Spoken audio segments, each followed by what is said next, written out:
This video is being drafted at 3 a.m. on a Wednesday, so I gotta put a disclaimer.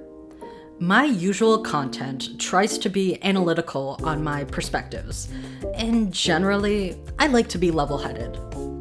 This will not be that. I am not making this for you, dear viewer, but I am catering towards my own cruisy brainworms. Today, I'll be going over a lot of Susie and Kris moments that I find particularly awesome and discussing them. This is not a boring gameplay recap. I promise it's worse. Prior to the game starting, they both have a sort of mutual rivalry, or a one-sided bullyship. The first semi-canon interaction between them is Susie sniffing Kris's hair, complimenting it, and then threatening to eat their head. Kris, being an ultimate prankster, fucking laughs in her face. To be fair, it is bizarre to compliment someone's hair and threaten their life in the same breath. But Kris sees right through Susie's facade, and it is so brilliant. She's not going to hurt them. They somehow know that. Susie pulls them by the shirt forward and said that their mom would be happier without them. Which, like, ouch. I do not love that. But Kris does something very interesting next. They say something short and small to Susie that makes her run out of the room. This ambiguity drives me insane. Yes, we don't know what they said, but hear me out. What if it doesn't matter that much? Okay, so lore-wise, it might actually, but you have to consider the implications regardless of this scene. Kris is ultimately the one who has the upper hand.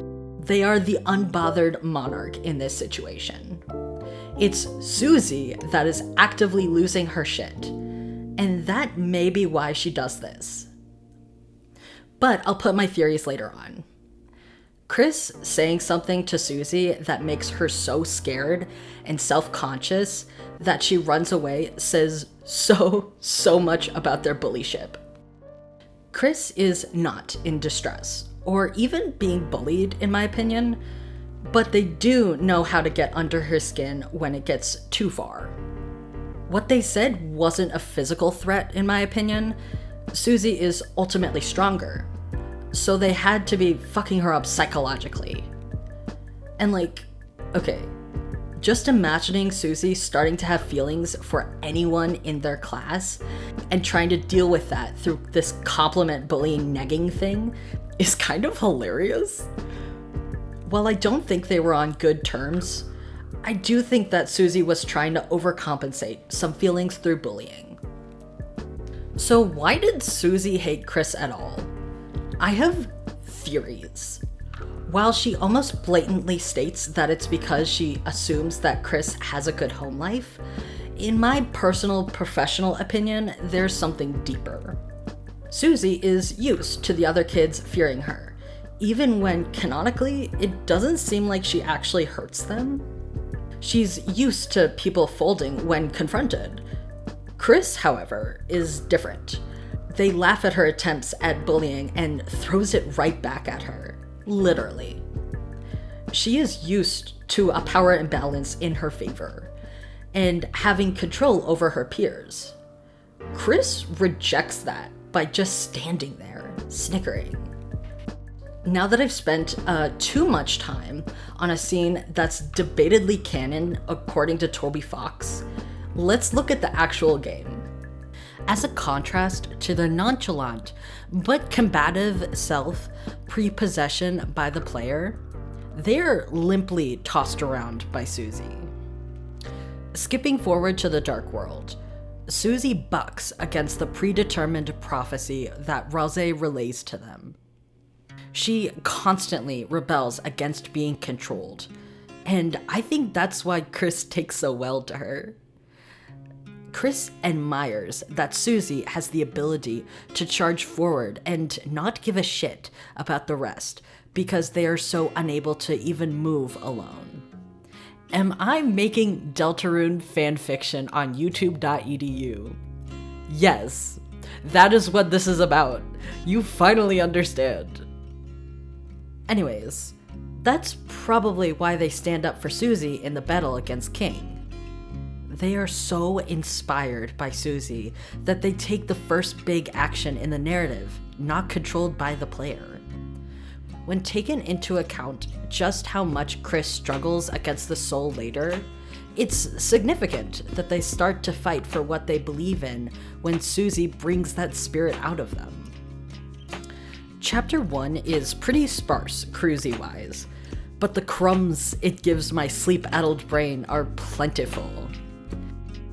On to Chapter 2. First of all, there's this amazing callback to Chapter 1's scene in the hallway where Susie pushes Kris up against a locker. Here, while she still manhandles this dweeb, she does it out of excitement.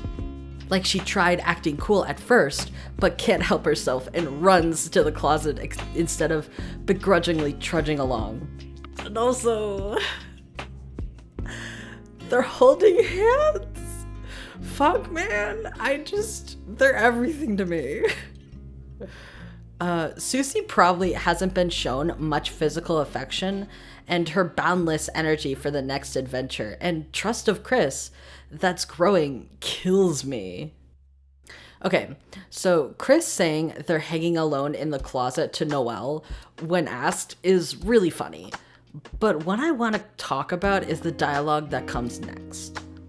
She says that the dark world is our thing, and she trusts Kris to not hurt her like so many other people have. These two characters make me unwell. Also, can we please talk about Susie's fascination with Kris's hair shampoo? Why is no one talking about Susie's fascination with Kris's hair shampoo? Well, in another scene we'll get to soon mentions this, she really likes how Kris smells. It's actually embarrassing how much it comes up in their interactions.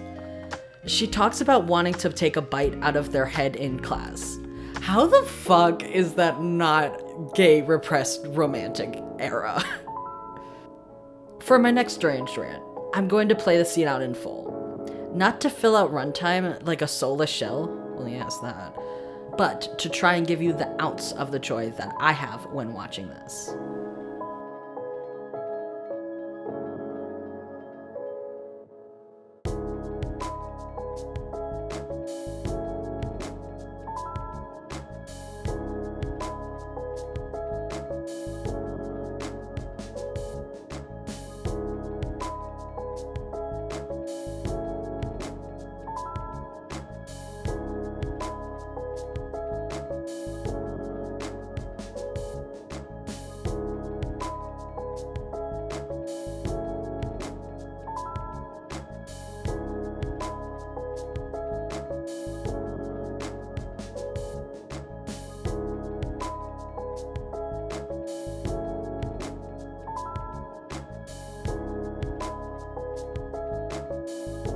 I want every frame of this engraved on my forehead.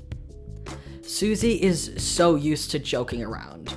She doesn't even factor in that Kris may have genuinely fought for this gift. But when Rosé goes along and remarks that they must have really wanted to give it to her, that's when she stops laughing. God, next she reciprocates and makes it a game because that's what she loves, and that's why Kris loves her, and I can't fucking do this. I'm not too interested in tea theory because past chapter 3 it's pretty null, but I do want to mention that both of them have good reactions to each other's tea. Honestly, I just realized this video is very inaccessible to anyone who is not deep in the fandom. I'm so sorry. When Kris drinks Susie's tea, Rosé even mentions that they seem into it, which is such a crazy thing for Toby Fox to write. They also ate moss together, which is very cute. Now, I want to talk about one of the best cruisy scenes of all time. Yes, I will give many interactions that title because they all deserve it. After the Spanton fight, Kris is implied to be pretty fucked up from it. I won't go into Kris Spanton theory here, but baseline, we can gather from their interaction that it's a rough time. After Susie asks if Kris is okay, there are two options, yes and no. If the player chooses yes, Susie is doubtful quietly. She calls to Rousey, first mistake, because he's more of an emotions guy in the early chapters. Second mistake. Rousey, one of my absolute faves, absolutely fumbles this interaction. He downplays the severity of the fight and asks Kris not to think about it too much when they're obviously upset. While Rousey blushes and offers his scarf to Kris, Kris does a rare independent action and asks for Susie's jacket. Jesus, oh my god, that's so cute. I'm crying tears of joy. And of course Susie says no, because she then makes Kris laugh by making jokes, and this makes me insane. Susie doesn't know how to comfort someone quote-unquote traditionally, but she does know Kris and knows how to make them laugh. Man, these two make me insane. God, I know I said that every single time, but it's true. You say yes. Kris screams, and Rousey hugs them. Kris, not really engaging with Rousey's fumble, looks to Susie for comfort. Susie, at this point, is still trusting Rousey, but she's worrying about Kris. She doesn't do the hug, probably because she doesn't know how. It just kills me. So I'm going to be cutting this video in two because I have more thoughts about Kris and Susie on the next chapters, but also, quite frankly, I am running out of energy. Peace and love. I will be back.